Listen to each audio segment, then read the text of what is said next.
An Introduction to Set Theory and to Philosophy and Methodology of Mathematics and Computer Programming by Jan Plaza.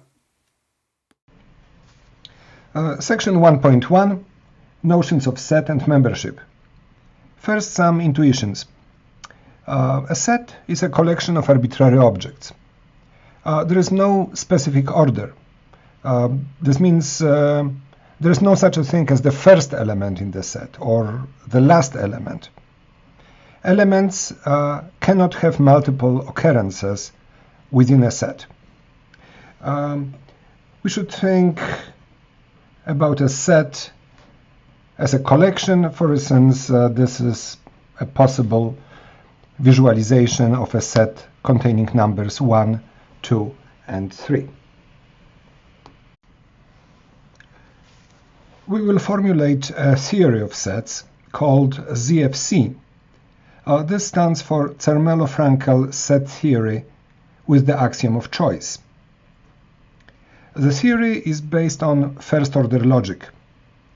Variables in formulas range over sets. There is a primitive notion of membership written as epsilon. And we're going to write X is a member of A in this way. A member or an element. The concept of membership is not defined or explained in terms of any other notions. There are no other notions. Properties of epsilon are specified by the theory.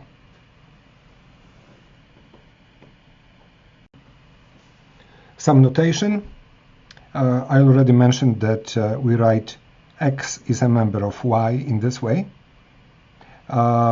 This notation can be also presented in a mirror version. X is a member of Y. This time reading from the right to the left. If we want to negate such a statement, we cross the membership symbol. So this means X is not a member of Y. Or in a mirror version, X is not a member of Y.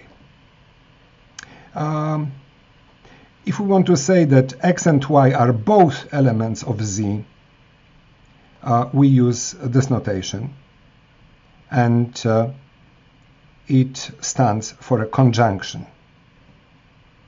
If we want to say that neither X nor Y is an element of Z, we use a similar notation, but the membership symbol has been crossed.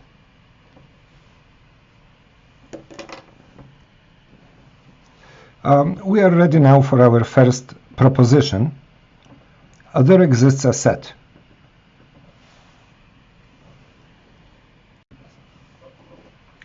We haven't specified yet any axioms of the theory, but we will be able to prove this proposition. Please notice that the formula there exists X such that X equals to X is valid. So it belongs to our theory. Variables range over sets. So another reading of this formula would be there exists a set X which is equal to itself. Hence, there exists a set.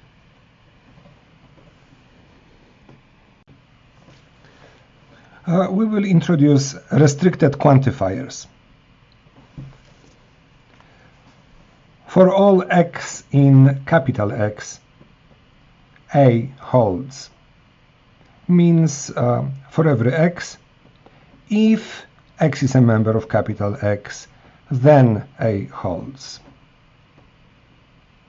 Also, there exists an X in capital X such that A means there exists X such that X is in capital X and A.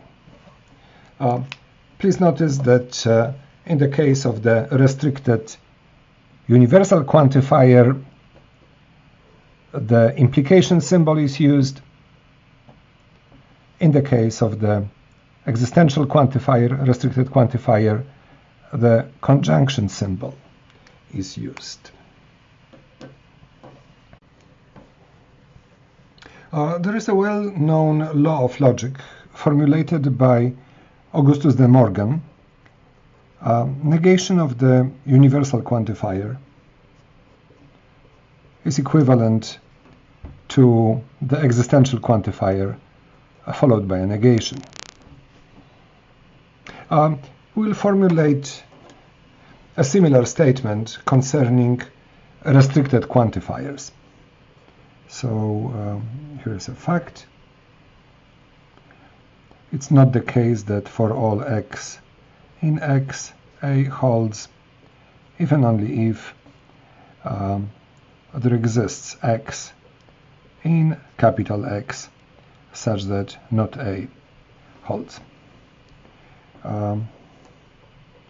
Proof. Let's start from the statement on the left-hand side.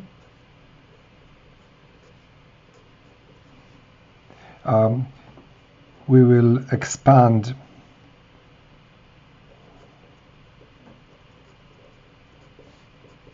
this statement according to our understanding of the restricted quantifier.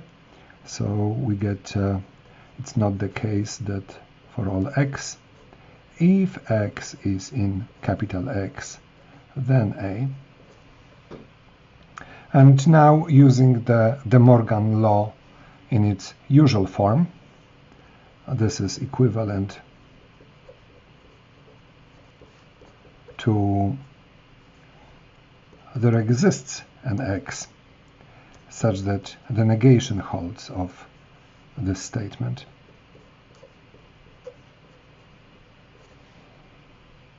How can we handle the negation of an implication?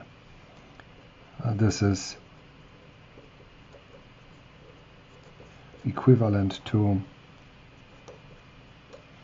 the antecedent and negation of the consequent.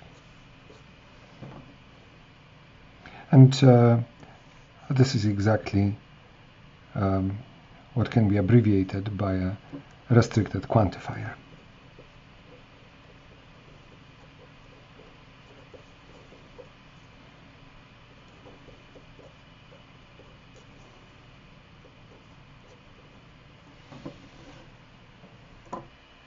It turns out that every law of logic with quantifiers has a counterpart with restricted quantifiers. For instance, there is a well-known law of logic which says that the universal quantifier distributes over conjunction. In the case of restricted quantifiers, it would be written in this way. Let us prove this fact.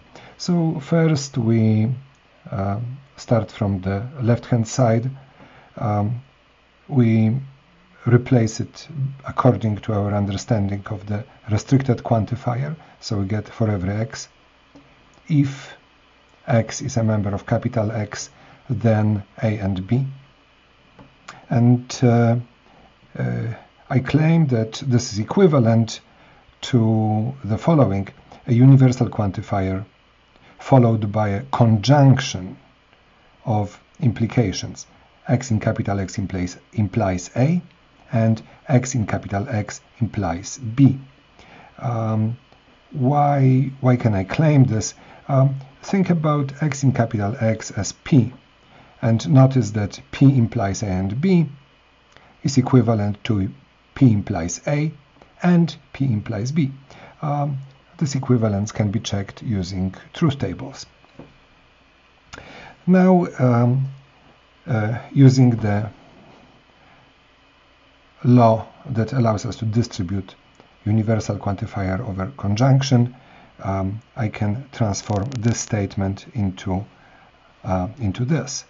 I have a conjunction of two universally quantified statements. And using our understanding of the restricted quantifier, this translates into the following.